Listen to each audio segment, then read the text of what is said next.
Siya si Emma Halalon, isang masipag na lady guard sa Pilipinas. 40 taong gulang, lisensyado at kumpelto sa mga requirements. Subalit napunta siya sa isang mapagsamantalang security agency. 3 taon na inapit di pinasahod ng tama at malamang ay kulang-kulang pa ang mga benepisyo sa kanya. Gaya ng SSS, Pag-ibig, PhilHealth, yan lamang ay iisa sa mga naloloko ng mga mapagsamantalang mga security agency. Paulit-ulit na lang iyan kakayumay na minsan, subalit wala naman pagbabago. Buti na lang may mga Tulfo brothers. Paano na lang kung wala?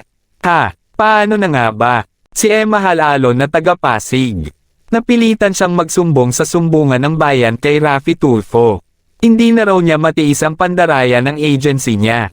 Siya ay naka-duty sa isang establishmento sa Quezon City. Nung taon na yon ang kasalukuyang minimum ay 537 pesos sa 8 oras. Subalit ang buraot niyang agency siya ay pinapasahod lamang ng 421 sa loob ng 12 hours duty. Napakaburaot, di ba mga kabuknoy? Madaming mga ganyan hanggang sa ngayon, maniwala ka. Kaya kayo mga kabuknoy, maging wise ka, huwag tatatanga-tanga. May Tulfo na. Tuloy natin ang kwento. 421 in 12 hours, 7 days a week, no day off. Oh my God, matindi talaga. Sa loob ng 3 taon at ganyan din siya katagal sa kanyang agency, buti na lang marunong si Emma, nagpaabot muna siya ng 3 years bago magreklamo, at di na rin siya nagpalampas ng 3 years kasi ganito yan, pag umabot ka ng 5 taon at nagreklamo ka kahit gaano kadami ang sisingilan mo, ay hanggang 3 years lang ang pwedeng singilin. Sa buraot mong agency, yan ang nasa batas daw. Kaya kayo mga kabuknoy dyan na may ganitong parehas na pambuburaot ay kumilos ka. Na wag mo nang patagilan pa.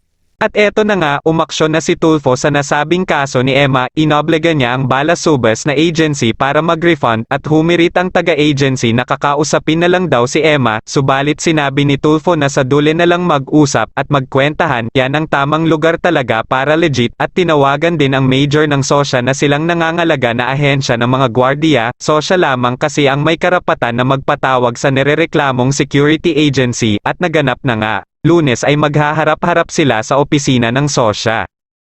At doon pa lamang sa SOSYA office ay agad nang humarap ang mga taga-agency sapagkat ay nanginig na agad sila pagkat ay malamang ay alam agad nila ang kanilang kasalanan, ay agad naman pinagharap ng taga-SOSYA at mga tauhan ni Tulfo at agad-agad inabot ang limpak-limpak na salapi na nanginginig pa. Agad naman itong binilang ni Lady Guard Emma na may ngiti sa labi sapagkat ay makakamit niya na ang perang para naman talaga sa kanya, at agad siyang nagpasalamat kay Raffy Tulfo at sa SOSYA na bigyan katarungan ang 3 taong pag-aapi sa kanya. Happy ending na nga, sa mga tulad ni LG Halalon na isang may alam sa batas. Gayahin nyo na magkapera din kayo. Hanggang sa muli, paalam. You are all over the place in my mind.